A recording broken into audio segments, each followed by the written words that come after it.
तो आज हम अपने वर्कबुक में पेज नंबर 31 में देखो दिया है आपको सिंपल पास्ट टेंस। तो ये आज हम सीखेंगे। यहाँ पे देखो सब्जेक्ट दिया है आई, यू, वी, दे, है ना, ही, शी, इट। तो यहाँ पे और ये है अपना वर्ब। ओके, ये वर्ब और ऑब्जेक्ट।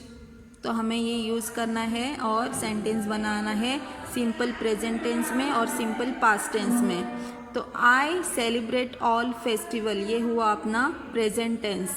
तो सिंपल पास्ट टेंस में क्या होता है, आई सेलिब्रेटेड ऑल फेस्टिवल्स, है ना। You clean the room, you cleaned the room. तो यहाँ पे देखो, यहाँ पे सिंपल पास्ट टेंस में क्या होता है, हमें ईडी और डी लगाना पड़ता है वर्ब के आगे, है ना। जो भी वर्ब के आगे अगर ई दिखता है तो उसके आगे हमें डी लगाना पड़ता है, नहीं तो ईडी लगाना पड़ता है। समझ में आया। डी और ईडी हम सिंपल पास्ट टेंस में लगाते हैं और कुछ वर्ब्स में हमें आगे जो लास्ट लेटर होता है वो हमें डबल करना पड़ता है, उसके आगे ईडी लगाना पड़ता है। स्टॉप्ड द बस, देखिए आई सेलिब्रेट ऑल फेस्टिवल, ये हुआ सिंपल प्रेजेंट टेंस, मतलब मैंने सारे फेस्टिवल सेलिब्रेट किया। और सिंपल पास्ट टेंस में क्या होता है, आई सेलिब्रेटेड ऑल फेस्टिवल्स, मैंने सारे फेस्टिवल सेलिब्रेट किया था। समझ में आया, ये सिंपल पास्ट टेंस हुआ। यू क्लीन द रूम, तुमने रूम क्लीन किया, ये हुआ प्रेजेंट टेंस। तो पास्ट टेंस में क्या होगा, यू क्लीन्ड द रूम, तुमने किया था, रूम क्लीन किया था। वी शूट एन एरो, हमने एरो शूट किया। तो सिंपल पास्ट टेंस में क्या आएगा, सेकंड फॉर्म आएगा शूट का, सेकंड फॉर्म शॉट। समझ में आया। वी शॉट एन एरो, हमने एरो शॉट किया था। दे स्टॉप द बस, तो स्टॉप का यहाँ पे सेकेंड फॉर्म क्या आएगा, स्टॉप्ड, है ना, वर्ब का second form stopped. They stopped the bus, यहाँ पे डबल पी आया, स्टॉप का पी का डबल पी करके ईडी लगाया है। They stopped the bus. Okay, तो ये हमने simple present simple past tense देखा। अभी सेकेंड पर्सन के बारे में अगर हम सेंटेंस बनाएंगे, सेकेंड पर्सन के बारे में अगर जब हम सेंटेंस करते हैं तो हमें वर्ब के आगे ES और S लगाना पड़ता है। जैसे वर्ब है सेलिब्रेट, तो यहाँ पे दूसरे पर्सन के बारे में अगर दूसरे पर्सन ही के बारे में, मतलब जो भी है उसके बारे में हमें दूसरे पर्सन के बारे में बात करना है तो हमें यहाँ पे S लगाना पड़ता है। जैसे क्लीन्स, सेलिब्रेट्स, शूट्स, स्टॉप्स, तो हमने यहाँ पे SS लगाया है। तो जो भी सेकंड पर्सन थर्ड पर्सन के बारे में हम बात करते तो हमें वर्ब के आगे S लगाना पड़ता है सिंपल प्रेजेंट टेंस में। ओके, और पास्ट टेंस में ED और D लगाना पड़ता है। तो वर्ब का ये सेकंड फॉर्म लगाना पड़ता है सिंपल पास्ट टेंस में। तो ही सेलिब्रेट्स ऑल फेस्टिवल्स, ये हुआ अपना सिंपल प्रेजेंट टेंस, मतलब वो सारा फेस्टिवल्स सेलिब्रेट उसने किया है। उसने, किसने, ही ने, मतलब उसने सारे फेस्टिवल को सेलिब्रेट किया। तो सिंपल पास्ट टेंस में क्या आएगा, ही सेलिब्रेटेड ऑल फेस्टिवल्स, है ना। सेलिब्रेट का क्या आएगा, सेलिब्रेटेड, डी आया, हमने ये यहाँ पे डी लगाया। ओके, सेलिब्रेटेड, उसने सारे फेस्टिवल सेलिब्रेट किया था। शी क्लीन्स द रूम, उसने, मतलब उस लड़की ने, है ना, उस लड़की ने, उसने रूम को क्लीन किया, है ना। शी आया, मतलब उसके एक लड़की के बारे में हम बात करें तो वर्ब के आगे हमने एस लगाया। शी क्लीन्स द रूम, उसने रूम को क्लीन किया। तो पास्ट टेंस में हम कैसे बोलेंगे, she cleaned the room, ED आया, क्लीन के आगे हमने एन के आगे ईडी लगाया, cleaned the room. It shoots and it stops the bus, it stopped the bus. She shoots an arrow, she shot an arrow. Shoots का shot हुआ simple past tense में, और स्टॉप का स्टॉप्ड हुआ, double P करके ED लगाया। It stop the bus, उसने बस को रुकाया था। समझ में आया? तो हमने देखा सिंपल प्रेजेंट टेंस और सिंपल पास्ट टेंस। यहाँ पे कुछ आपको वर्ब्स के एग्जाम्पल दिए हैं। सिंपल प्रेजेंट टेंस में कॉल फर्स्ट फॉर्म होता है, कॉल बेस फॉर्म, तो प्रेजेंट टेंस ये है कॉल। तो ये पास्ट टेंस में हमने ये वर्ब का सेकेंड फॉर्म यूज करते हैं, तो कॉल के आगे कॉल्ड होता है। मिक्स मिक्स्ड, ईडी लगाया। वाइप वाइप्ड, जहाँ भी ई होता है उसके आगे डी लगाते हैं हम। डेकोरेट डेकोरेटेड, है ना। वेव वेव्ड, समझ में आया? ये हुआ सिंपल प्रेजेंट और सिंपल पास्ट टेंस, ये फर्स्ट फॉर्म, ये second form. Okay, the simple past tense of some verbs is formed by doubling the last letter and then adding ED. कुछ वर्ब्स ऐसे होते हैं जिसमें कुछ सम वर्ब्स, मतलब कुछ शब्द ऐसे होते हैं, एक्शन वर्ड्स होते हैं ना, जो कार्य, काम का जो वर्क एक्शन वर्ड्स होता है उसको बोलते हैं हम वर्ब्स। तो कुछ वर्ब्स ऐसे होते हैं जिसमें जो लास्ट लेटर होता है उसको क्या करना पड़ता है, डबलिंग करना पड़ता है, मतलब डबल करना पड़ता है। जैसे हमने यहाँ पे स्टॉप का लास्ट लेटर का पी को हमने डबल करके यहाँ पे डबल पी ईडी लगाया, वैसे यहाँ पे डबलिंग करते हैं लास्ट लेटर को और देन एडिंग ईडी, बाद में हमें ईडी लगाना पड़ता है। जैसे देखो यहाँ पे बहुत सारे एग्जाम्पल दिया, स्लैम स्लैम्ड, है ना, एम को डबल करके स्लैम्ड, बाद में ईडी लगाया। Skip skipped, drop dropped, clap clapped, worship worshipped, है ना। डबल पी करके हमने जो लास्ट लेटर है उसको डबल करके ईडी लगाया। वैसे ही अभी आगे देखेंगे। सम फॉर्म्स,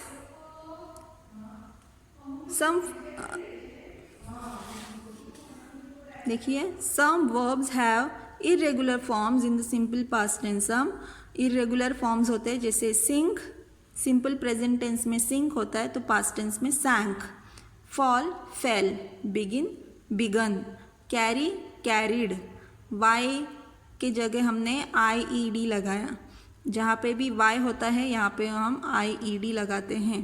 ट्राई ट्राइड, है ना, वाई को रिमूव करके आई ई डी।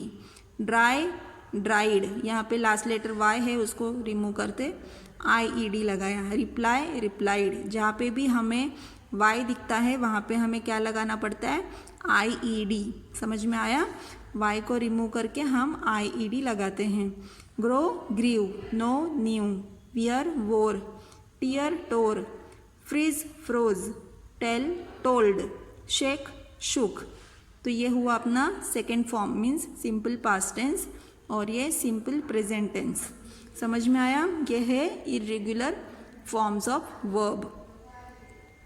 तो हम अभी एग्जाम्पल देखेंगे आपके पेज नंबर, वर्कबुक के पेज नंबर 32 में। देखिए,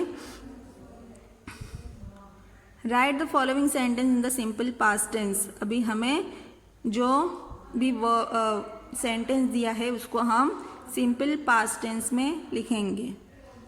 आई sit down and reply to my friend's letter. तो उसने, वो क्या बोल रही है कि मैं नीचे बैठी और मेरे फ्रेंड के लेटर को मैंने रिप्लाई किया, मतलब उसने जो लेटर भेजा था उसके फ्रेंड ने, उसको वो रिप्लाई कर रही है, उसका जवाब दे रही है वो लेटर लिख के। तो उसका पास्ट टेंस में कैसा होगा? सीट का क्या होगा? सैट। रिप्लाई का क्या होगा? रिप्लाइड। जहाँ पे भी वाई होता है तो वाई को रिमूव करके हमें आई ई डी लगाना पड़ता है सिंपल पास्ट टेंस में। ओके, तो I sat down and replied to my friend's letter.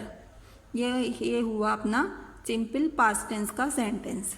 समझ में आया? ऐसे ही हमें यहाँ पे करना है। बहुत सारे आपको सेंटेंस दिया है सिंपल पास्ट टेंस में करने के लिए। तो फर्स्ट है, Mitali wears the dress which she buys for her sister. Mitali ने ड्रेस पहना है, वियर्स द ड्रेस, मिताली ने एक ड्रेस पहना है, which she buys for her sister, जो उसने उसके सिस्टर के लिए लिया था। तो वियर्स का क्या होगा, वोर, है ना। ये एक वियर मतलब ये वर्ब है, वियर मतलब पहनना, उसने ड्रेस पहना वियर्स, तो वियर्स का क्या आएगा, wore. Mitali wore the dress which she buys, buys मतलब खरीदना, ये भी एक वर्ब हुआ, खरीदना, खरीद रही है।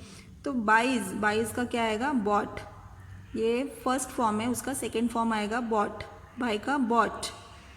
पास्ट टेंस में इसका बाइज का पास्ट टेंस क्या आता है, बॉट।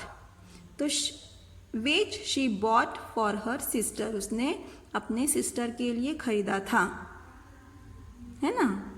उसने ड्रेस पहना था जो उसने अपने सिस्टर के लिए खरीदा था। यहाँ पे प्रेजेंट टेंस में कैसा होता है, मिताली वियर्स द ड्रेस, उसने पहना जो उसने, which she buys for her sister, उसने जो उसके बहन के लिए खरीदा।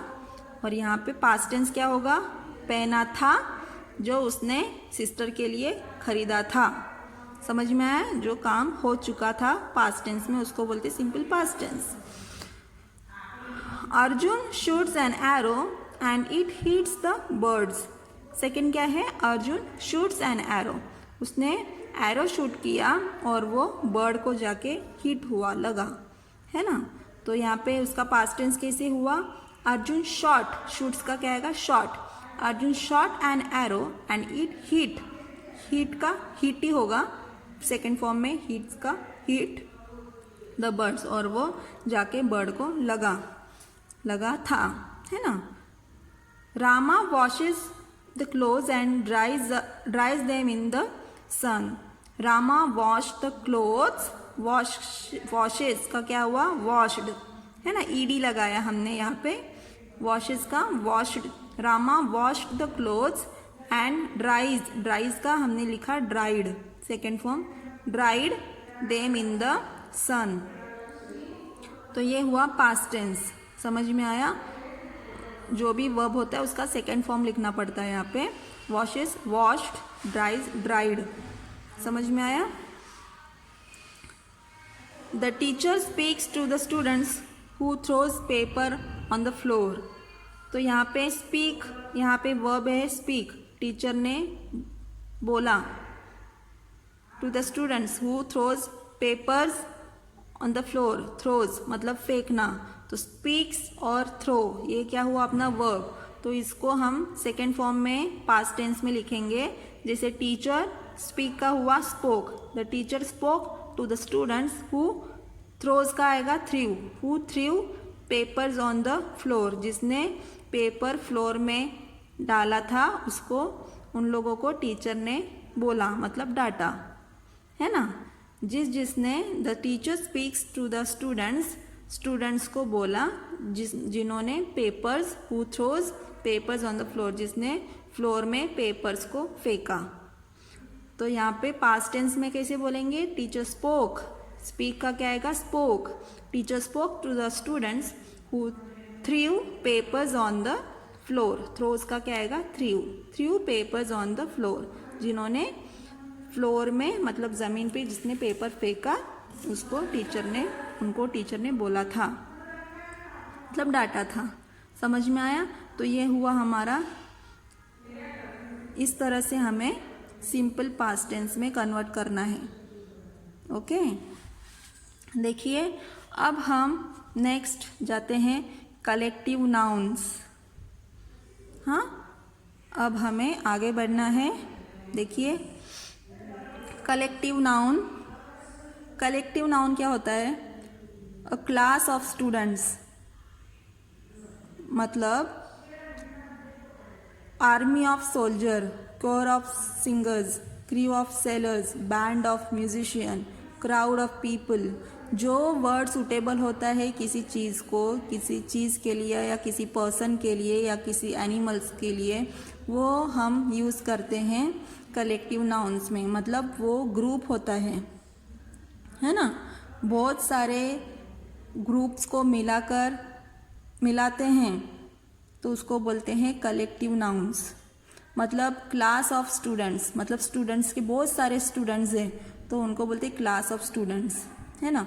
सोल्जर, बहुत सारे सोल्जर है तो उनको क्या बोलते हैं हम, आर्मी ऑफ सोल्जर्स। अभी सिंगर्स जो गाना गाते हैं, बहुत सारे सिंगर्स का समूह होता है, उनको बोलते हैं क्योर ऑफ सिंगर, है ना। क्रू ऑफ सेलर्स, मतलब जो नेवी के लोग होते हैं, सेलर्स मतलब जो शिप में काम करते हैं ना, उनको बोलते हैं सेलर्स। तो क्रू ऑफ सेलर्स मतलब नेवी लोगों का जो दल होता है उनको बोलते हैं crew of sellers. Band of musician, अभी म्यूजिशियन होता है उनका क्या होता है, बैंड होता है ना। पीपल लोगों का क्या होता है, क्राउड होता है, गर्दी होता है, बहुत सारे पीपल जमा हो गए तो उनको क्या बोलते हैं, गर्दी हो गया, है ना, तो क्राउड बोलते हैं गर्दी को, crowd of people. Gang of thieves, मतलब जो चोर होते हैं, चोर लोगों का क्या होता है, गैंग होता है, तो वो मतलब बहुत सारे लोगों को मिलाकर जो कलेक्टिव समूह, संग्रह होता है, बहुत सारे लोगों का समूह होता है, उसको बोलते हैं कलेक्टिव नाउन। चाहे वो पीपल हो या एनिमल्स हो। अभी एनिमल के समूह को हम कैसे बोलेंगे, कैच ऑफ फिश, है ना, मतलब बहुत सारी मच्छियाँ होते हैं उनका समूह होता है, उसको बोलते हैं कैच, है ना। एंड्स ऑफ एनिमल, मुंगी जो मकड़ियाँ होते हैं, सॉरी चींटियाँ होते हैं, एंड्स जो चींटियाँ होते हैं उसको क्या बोलते हैं, an army of ends, okay. ये बर्ड्स होते हैं, बर्ड्स के जो झुंड होते हैं उसको बोलते हैं फ्लाइट और फ्लॉक ऑफ बर्ड्स, है ना। शिप के झुंड होते हैं उसको फ्लॉक ऑफ शिप और फ्लॉक ऑफ बर्ड्स, है ना। हर्ड ऑफ डियर्स, मतलब जो कैटल है, एलिफेंट है, गोट है, बफेलोज है, उनको क्या बोलते हैं, हर्ड, मतलब उनकी जो समूह होता है उनको बोलते हैं हर्ड। हाइव्स ऑफ बीज, मतलब जो मधुमक्खियों का जो छत्ता होता है उसको बोलते हैं हाइव, हाइव ऑफ बीज। तो इस तरह से हम कलेक्टिव नाउन्स यूज़ करते हैं। अगर हम थिंग्स के बारे में बात करते हैं, फॉर थिंग्स, तो गैलेक्सी ऑफ स्टार्स, मतलब जो स्टार्स होते हैं, उसके स्टार्स के बहुत सारे स्टार्स होते हैं तो हम बोलते हैं, हम उसको बोलते हैं गैलेक्सी, मीन्स आकाशगंगा, है ना, उसमें बहुत सारे स्टार्स होते हैं तो आकाशगंगा बोलते हैं। स्टैक ऑफ वुड, मतलब ढेर होता है, लकड़ियों का ढेर, तो स्टैक, है ना। फ्लीट ऑफ शिप्स, मतलब जो बहुत सारे शिप होते, बहुत सारे जहाज होते, तो बहुत सारे जहाज जमा हो जाते तो उसको बोलते हैं फ्लीट ऑफ शिप्स, ओके। तो इस तरह से हम थिंग्स के लिए, बहुत सारे थिंग्स होते हैं तो उसके लिए जो वर्ड सुटेबल होता है हमें वो यूज़ करना पड़ता है। अभी शूज़ होता है तो पेयर्स ऑफ शूज़, जोड़ी, शूज़ का जोड़ी, है ना। कार्ड्स होता है तो पैक ऑफ कार्ड्स, बास्केट होता है। फ्रूट्स होता है तो फ्रूट्स, बास्केट ऑफ फ्रूट्स। इस तरह से जो भी वर्ड हमें सुटेबल होता है समूह के लिए, कोई भी चीज़ के लिए या कोई भी एनिमल के लिए या कोई भी व्यक्ति के लिए जो यूज़ होता है, कलेक्टिव, उसको बोलते हैं कलेक्टिव नाउन। जो समूह होता है लोगों का या एनिमल्स का या थिंग्स का, उसको बोलते हैं कलेक्टिव नाउन, ओके। तो हम देखेंगे यहाँ पे कुछ एग्जाम्पल, यहाँ पे filling the blanks with the appropriate collective nouns given in the boxes. ये बॉक्सेस के अंदर हमें कुछ कलेक्टिव नाउन दिया है। कलेक्टिव नाउन्स मतलब जो समूह होता है उसका नाउन्स दिया है, तो वो हमें सुटेबल चीज़ होता है, जो भी अप्रोप्रिएट कलेक्टिव नाउन हमें यहाँ पे यूज़ करना है। जो वर्ड जहाँ पे यूज़ होता है वहीं पे हमें ये यूज़ करना है। अभी सेलर्स है तो सेलर्स को हम बोलेंगे क्रू ऑफ सेलर्स, मतलब जो नावी लोगों का, जो शिप में काम करते हैं ना, जहाज़ों में जो काम करते हैं सेलर्स, तो उनको बोलते हैं क्रू ऑफ सेलर्स। वॉल्व्स, तो पैक ऑफ वॉल्व्स, मतलब भेड़ियों का जो झुंड होता है। तो फोटोग्राफ होता है तो album of photograph. Cure of singers, singers का जो समूह होता है, मतलब जो गाना गाते हैं उनको क्या बोलते हैं, क्योर, कोयर, ओके। तो बीज को हम बोलते हैं, जो बीज मतलब जो मधुमक्खी होता है उनको, छत्ते को हम क्या बोलते हैं, हाइव। अभी कीज होगा, चाबियाँ होगा तो बंच ऑफ कीज बोलते हैं हम। चोर लोग होते हैं तो गैंग ऑफ थीव्स बोलते हैं। फ्लावर्स होता है तो बुकेट ऑफ फ्लावर्स बोलते हैं। सोल्जर्स होते हैं तो रेजिमेंट ऑफ सोल्जर्स बोलते हैं। डॉग्स का जो हाउस होता है उसको क्या बोलते हैं? Kennel of dogs. अभी वुड है तो स्टैक ऑफ वुड, मतलब जो लकड़ियों का ढेर होता है। Hall of fish, Galaxy of stars, crowd of people, staff of employees, मतलब जो काम करते हैं ना, एम्प्लॉयज़ जो काम करते हैं उनको क्या बोलते हैं? स्टाफ बोलते हैं। पीपल को क्या बोलते हैं? क्राउड।